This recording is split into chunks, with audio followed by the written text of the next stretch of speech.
हनुमान जी के द्वारा भरत जी का प्रश्न और श्री राम जी का उपदेश। मातु पिता गुरु विप्र न मानहि, आप गए अरु धाले आनहि। करी मोह बस द्रोह परावा, संत संग हरि कथा न भावा। वे माता पिता गुरु और ब्राह्मण किसी को नहीं मानते। आप तो नष्ट हुए ही रहते हैं और साथ में ही अपने संग से दूसरों को भी नष्ट करते हैं। मोहवश दूसरे से द्रोह करते हैं। उन्हें ना संतों का संग अच्छा लगता है और ना भगवान की कथा ही सुहाती है। अवगुण सिंधु मंदमति कामी, वेद विदूषक परधन स्वामी। विप्र द्रोह पर द्रोह विशेषी, दंभ कपट जिय धरे सुबेसी।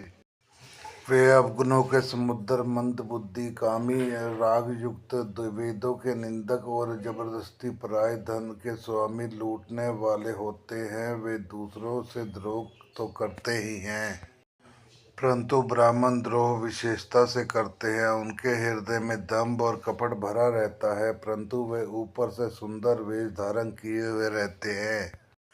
ऐसे अधम मनुज खल कृतयुग त्रेता नाही, द्वापर कछुग वृंद बहु, होय कलयुग माही। ऐसे नीच और दुष्ट मनुष्य सत्य युग और त्रेता में नहीं होते, द्वापर में थोड़े से होंगे और कलयुग में तो इनके झुंड के झुंड होंगे। पर हित सरिस धर्म नहीं भाई, पर पीड़ा सम नहीं अधमाई। निर्णय सकल पुराण वेद कर, कह्यो तात जानी कोविद नर। हे भाई, दूसरों की भलाई के समान कोई धर्म नहीं है और दूसरा तो को दुख पहुँचाने के समान कोई निष्ठा पाप नहीं है। हे तात, समस्त पुराणों और वेदों का यह निर्णय निश्चित सिद्धांत मैंने तुमसे कहा है। इस बात को पंडित लोग जानते हैं। नर शरीर धरि जे पर पीरा, कहिते सही महाभव वीरा। लड़कई मोह बर नर अध नाना, स्वार्थ रथ परलोक नसाना। मनुष्य का शरीर धारण करके जो लोग दूसरों को दुख पहुँचाते हैं, उनको जन्म मृत्यु के महान संकट सहने पड़ते हैं। मनुष्य मोह बस स्वार्थ परायण होकर अनेकों पाप करते हैं, इसी से उनका परलोक नष्ट हुआ करता है। काल रूप तिन कह में भ्राता, शुभ और अशुभ कर्म फलदाता। अस विचार जे परम सयाने, भजे मोहि संस्थित दुख जाने। हे भाई, मैं उनके लिए काल रूप भयंकर हूँ और उनके अच्छे और बुरे कर्मों का यथा योग्य फल देने वाला हूँ। ऐसा विचार कर जो लोग परम चतुर हैं, वे संसार के प्रवाह को दुख रूप जानकर मुझे ही बचते हैं। त्यागे कर्म शुभा सदायक, भजे मोहि सुर नर मुनि नायक। संत असंत के गुण भाषे, तेना परिभव जिन लखी राखे। इसी से वे शुभ और अशुभ फल देने वाले कर्मों को त्याग देकर देवता, मनुष्य और मुनियों के नायक मुझको भजते हैं। इस प्रकार मैंने संतों और असंतों के गुण कहे। जिन लोगों ने इन गुणों को समझ कर रखा है, वे जन्म मरण के चक्कर में नहीं पड़ते। सुनो तात माया कृत गुण और दोष अनेक, गुण यह अबे न देखिए, देखिए सो अविवेक।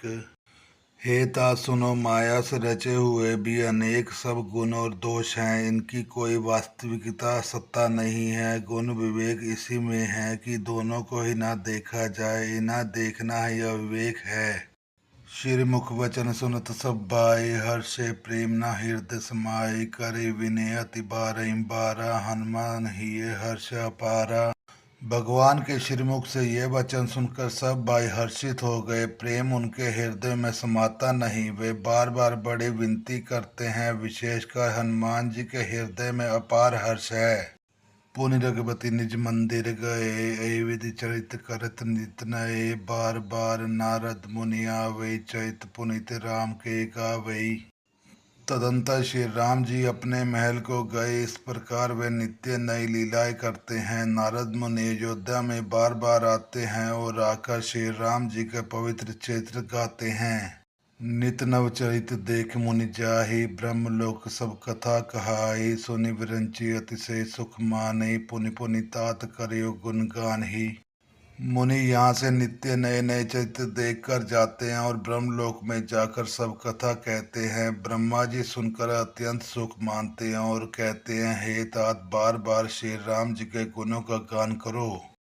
सनकादिक नारद ही सराही, यद्यपि ब्रह्म निरत मुनियाही, सुनि गुण गान समाधि विसारी, झादर सुनि परम अधिकारी।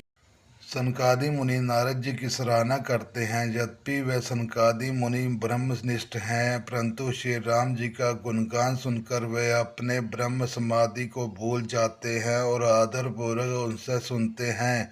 वे राम कथा सुनने के श्रेष्ठ अधिकारी हैं।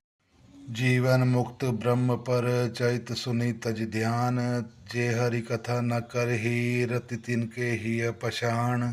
सनकादि मुनि जैसे जीवन मुक्त और ब्रह्मनिष्ठ पुरुष भी ध्यान ब्रह्म समाधि छोड़कर श्री राम जी के चरित्र सुनते हैं। यह जानकर भी जो श्री हरि की कथा से प्रेम नहीं करते, उनके हृदय सचमुच ही पत्थर के समान हैं।